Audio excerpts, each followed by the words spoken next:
48 மணி நேரத்துக்குள்ளார ஸ்டேட் ஹார்மோஸ் கண்ட்ரோல் ஃபுல் அண்ட் ஃபுல்லா எங்கள்கிட்ட வரணும். அப்படி இல்லைன்னா உங்களுடைய நகரத்தில் உள்ள மின் கட்டமைப்புகள் சுத்தமா அழித்தொழிக்கப்படும், உங்களுக்கு மின்சாரமே கிடைக்காதுங்கிற மாதிரி ஒரு பயங்கர மிரட்டல் விட்டுருக்காப்புல ட்ரம்ப். இதுக்கு ஈரான் என்ன சொல்றாங்க, நீங்க மிரட்டலுக்குலாம் பண்ணிக்கிட்டே இருங்க, நாங்க அதுக்கெல்லாம் பயப்பட மாட்டோம். நீ எங்க மேல இதுக்கு மேல சொன்ன மாதிரி கையை வச்சீங்கன்னா நாங்க என்ன பண்ணுவோம் பதிலுக்கு?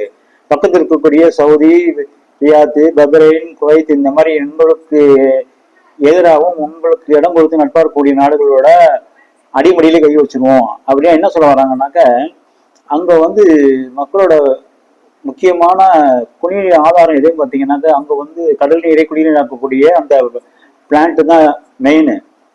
அந்த குடிநீரில கையை வச்சிருவோம், தண்ணி தொட்டிலாம் அடிச்சு காலி பண்ணிடுவோம் அப்படின்னு பயத்தை கிளப்பி இருக்கிறாங்க.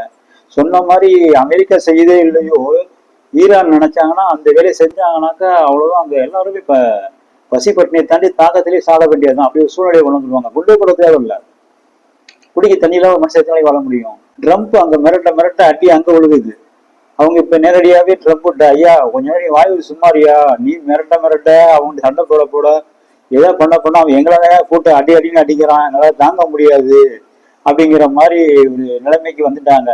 இஸ்ரேல் என்ன பண்ணாங்க, ஈரானோட சவுத் பார்ஸ் அப்படிங்கிற ஒரு பகுதி, அங்கதான் வந்து ஈரானுடைய மிகப்பெரிய எண்ணெய் வயல். அங்க அதன் மூலியமா இயற்கை எரிவாயுலாம் எடுக்கிறாங்க, அந்த பெரிய அளவுல எடுக்கிறாங்க.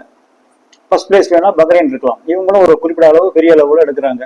அந்த சவுத் பார்ஸ்ங்கிற ஏரியாவை வந்து இஸ்ரேல் ஏவுகணை வீசி பெரிய சேதத்தை உண்டாக்கிட்டாங்க. பதிலளிக்க என்ன பண்ணாங்க, இது ஈரான் சும்மா இருக்குல்ல, இஸ்ரேலோட இதே மாதிரி எண்ணெய் எரிவாயு எடுக்கக்கூடிய தளங்களின் மீது பெரிய தாக்குதல், கொத்து குண்டுகள், ஏவுகணைகள், பயங்கரமான தாக்குதல், பெருத்த சேதம் இஸ்ரேலுக்கு.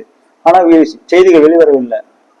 அதே மாதிரி மறுபக்கம் என்ன நடந்ததுனாக்கா, பஹ்ரைன் அவங்களோட மிகப்பெரிய எண்ணெய் எரிவாயு உற்பத்தி மையத்தின் கொடுமுறையா தாக்குதல். கையை தூக்கிட்டாங்க பஹ்ரைன், ஐயா இதுக்கு மேல எங்களால தாங்க முடியாதுப்பா, நாங்க உற்பத்தியை நிப்பாட்டிடுறோம், எல்லாம் மிகப்பெரிய சேதத்தை ஈரான் ஏற்படுத்திட்டு விட்டது, நாங்க அதை சரி பண்றதுக்கு வருஷக்கணக்கா ஆகும் அப்படின்னு சொல்லி ஒரு ஸ்டேட்மெண்ட் கொடுத்துருக்காங்க. இதோட பாதிப்பு இனிமேல் போக போகதான் தெரியும்.